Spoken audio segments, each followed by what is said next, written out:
Hello, আমি আর্য Aryan stars থেকে আবার চলে এসেছি বারাসাত ফরচুন হাইটসে। এখন আমরা দাঁড়িয়ে আছি ফার্স্ট ফ্লোরে, আর ঘড়িতে 5টা বেজে গেছে, তারপরও দেখতে পাচ্ছ কতখানি আলো আসছে। এই সুন্দর 3 BHK ফ্ল্যাটের প্লাস পয়েন্ট কিন্তু এটাই। আজকে বিশেষ কিছু কারণে ক্লায়েন্টকে কিন্তু তোমাদের সাথে পরিচয় করাতে পারছি না। নেক্সট ভিডিওতে তোমাদেরকে অবশ্যই পরিচয় করাবো এই সুন্দর ফ্ল্যাটের ওনারকে। আর এখানের রুম ট্যুরটা শুরু করছি সাইড ভিউটের একদম এন্ট্রি পয়েন্ট থেকে। বাইরে থাকছে শু ক্যাবিনেটটা, সুন্দর স্পেস আছে।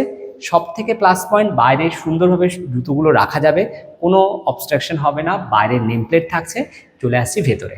ভেতরে এসেই দেখাচ্ছি যে কত বড় একটা উইন্ডো আছে আর বড় একটা ব্যালকনি আছে, যেখান থেকে খোলা আকাশ দেখা যাচ্ছে আর প্রচুর গ্রিনারি আছে। আর তোমরা যারা আমার ভিডিও রেগুলার দেখো, তোমরা জানো আমার ব্যালকনি কতটা পছন্দ, তাই ব্যালকনির ডেকোরেশনটা দিয়েই আইডিয়াটা তোমাদের সাথে শুরু করছি। তো এখানে কিন্তু ক্লথ হ্যাঙ্গিং থাকবে, প্রচুর প্ল্যান্টস থাকবে, আর এখানে থাকবে টেবিল টপ বেসিন, যার নিচে কিন্তু ঢুকে যাবে ওয়াশিং মেশিন, যেটা সব প্রজেক্টেই আমি সাজেস্ট করে থাকি। এবং সেই সঙ্গে সাজেস্ট করি front load washing machine. Front load washing machine থাকলে উপরের টপটা কিন্তু সুন্দরভাবে ইউজ করা যায়। তো এখানে যে স্লাইডার দিয়েছে ডেভেলপার, সেখানে লং কার্টেন থাকবে, যেরকম আমরা অ্যাজ ইট ইজ ইউজ করে থাকি। আর এখানে পাশে যে ওয়ালটা পাওয়া যাচ্ছে, তার জন্য আমরা যেটা করব, একটা সুন্দর breakfast counter with crockery unit, উপরে সুন্দর করে পেন্টিং দিয়ে পুরো জায়গাটা কভার করা থাকবে। একদম ব্যালকনি থেকে তোমাদের সাথে আইডিয়াগুলো শেয়ার করছি। তো এই দেখো, এখানে যেখানে আমরা দাঁড়িয়ে আছি, এখানে থাকবে একটা সুন্দর এল প্যাটার্নের সোফা, আর সোফার সামনে অবশ্যই থাকবে টিভি, সঙ্গে শোপিস রাখার জায়গা। এখানে একটা ছোট্ট উইন্ডো আছে, এই উইন্ডোটাকে আমরা ব্লক তো করবো না। এখানে আমরা একটা স্টোরেজ বক্স দেবো, যেখানে কোনো একটা সুন্দর অবজেক্টকে ক্লায়েন্ট সাজিয়ে রাখতে পারে। এবার চলে আসছি নেক্সট পার্ট, যেটা সব থেকে ইন্টারেস্টিং, পুজোর জায়গা। পুজোর জন্য অ্যাপ্রোপ্রিয়েট জায়গা হচ্ছে ঠিক এই পোর্শনটায়। এখানে সুন্দর করে একটা পূজা ইউনিট থাকবে। পূজা ইউনিটের পাশেই একটা বড় ডাইনিং টেবিল কিন্তু ওনারা সেট করতে পারেন। আমি যতটা কথা বলে জেনেছি, ওনাদের ফ্যামিলি মেম্বার অনেক, তো সেজন্য এখানে আমি সাজেস্ট করবো 6 সিটার ডাইনিং টেবিল। আর এই ওয়ালটাতে আমরা ইউজ করতে পারি বিভিন্ন রকম পেন্টিং, কিন্তু সেটা ঠাকুর রিলেটেড, যাতে পূজা ইউনিটের থিমটা গোটা ওয়ালটা জুড়ে থাকে। আর লং কার্টেন তো থাকছেই, কিন্তু বাইরে থেকে ভিউটা কিন্তু অসাধারণ। আমরা ফরচুন হাইটসের অনেক প্রজেক্টে কাজ করেছি, কিন্তু ফার্স্ট ফ্লোর থেকে এরকম সুন্দর ভিউ কিন্তু কোনো জায়গায় পাইনি। তো চলে আসছি ফার্স্ট বেডরুম। যে বেডরুমটায় আমরা ডেকোরেশনস করতে চাইবো, সেখানে আমরা রাখবো হচ্ছে একটা 6-7-এর বেড, যেটা বেডটা থাকবে ঠিক এই বরাবর। এখানে দেখতেই পাচ্ছ একটা পজিশন আমরা পেয়ে গেছি। এর ব্যাকটাতে আমরা সুন্দর করে ওয়ালপেপার দেবো এবং পেন্টিং করে দেবো, এবং হেডবোর্ডটা একটু উঁচু থাকবে, যাতে আরাম করে ক্লায়েন্ট বসতে পারে। এই সাইডটা একটা ড্রেসিং ইউনিট থাকবে, লং কার্টেন তো থাকছেই।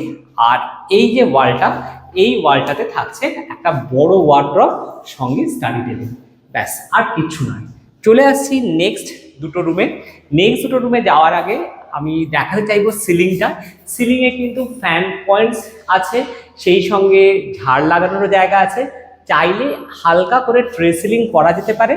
যদি চাও তোমরা এখানে ফল সিলিং নাও করা যেতে পারে। ফল সিলিং না করেও কিন্তু ঘরের লুকসটা খুব সুন্দর করা যেতে পারে। যেহেতু ফার্স্ট ফ্লোর, আমার সাজেশন আমি যেটা দেবো সেটা হচ্ছে ফল সিলিং নাও তোমরা করতে পারো। এখানে যে স্পেসটা গেছে, এখানে কিন্তু আমরা স্টোরেজের জায়গা করবো, সেই সঙ্গে জালি কাটিং দেবো। ওয়াশরুমটা নিয়ে আলাদা কিছু বলছি না। কিচেনটা যেমন আমাদের 3 লেয়ার মডুলার কিচেন হয়, ঠিক সেরকম হবে। কিচেনে কিন্তু আমরা উপর থেকে লাইটস দেবো, কারণ কিচেনে কিন্তু লাইটটা সেরকম আসছে না। চলে আসছি যেটা পেরেন্টস রুম হবে, সেটা পেরেন্টস রুমেও কিন্তু একটা ব্যালকনি আছে, এবং খুব হাওয়া এই রুমটাতে। দেখো, এখান থেকে কিন্তু পুরো কমপ্লেক্সের ভিউটা কিন্তু দেখা যাচ্ছে। একদম ব্যালকনিতে যেখানে পোডিয়ামটা আছে, পোডিয়ামটাও দেখা যাচ্ছে। এবং আমার মনে হয় ফার্স্ট ফ্লোরের সবচেয়ে সুন্দর ফ্ল্যাট এটা, যেখান থেকে পোডিয়াম ভিউ পাওয়া যাচ্ছে, খোলা আকাশ দেখা যাচ্ছে, এবং পুরো কমপ্লেক্সটাকে কিন্তু দেখা যাচ্ছে। তো চলো এবার তোমাদেরকে নিয়ে যাচ্ছি রুমেতে। এখানে আমরা যেটা বেডটা সেট করবো, ঠিক এই বরাবর বেডটা সেট করবো। এখানে 5-7-এর বেড দেবো। দেবো একটা সুন্দর ওয়ার্ড্রপ উইথ ড্রেসিং ইউনিট। তো এই ঘরে আর কোনো কিছু থাকবে না, থাকবে হচ্ছে একটা সুন্দর পেন্টিংস বা এই জিনিসগুলো থাকবে এতে। এবার আমরা চলে আসছি লাস্ট বেডরুম, যেটা গেস্ট রুম হিসেবে ওনারা ডেডিকেটেড রাখবেন। তো গেস্ট রুমে আমরা প্ল্যানিং হচ্ছে এখানে আমরা একটা সোফা কাম বেড রাখবো, যাতে স্পেসটাকে অনেকখানি বড় লাগে। তো বেসিক্যালি যাদের চাইছো যে বাড়িতে কোনো অকেশন আছে, একটা রুমকে তোমরা একটু ফ্রি রাখতে চাইছো, সোফা কাম বেড কিন্তু করতে পারো। যেহেতু এটা গেস্ট রুম হবে, অবশ্যই একটা আমরা ওয়ার্ডরোব তো দেবই, জাস্ট বেশি বড় না, একটা 2 পাল্লার বড় ওয়ার্ডরোব থাকবে, যাতে গেস্ট এলে ট্রলি বা যে কোনো জিনিস ঢুকিয়ে রাখা যায়। আর একটা সুন্দর আমরা ইন্টারেস্টিং মিরর দেবো। তো আজকের ভিডিওটা এখানেই শেষ করছি, যদিও একদম ফাঁকা ঘর। তো তোমরা বুঝতে পারলে যে একটা ঘরকে কিভাবে সাজিয়ে তোলা যায়।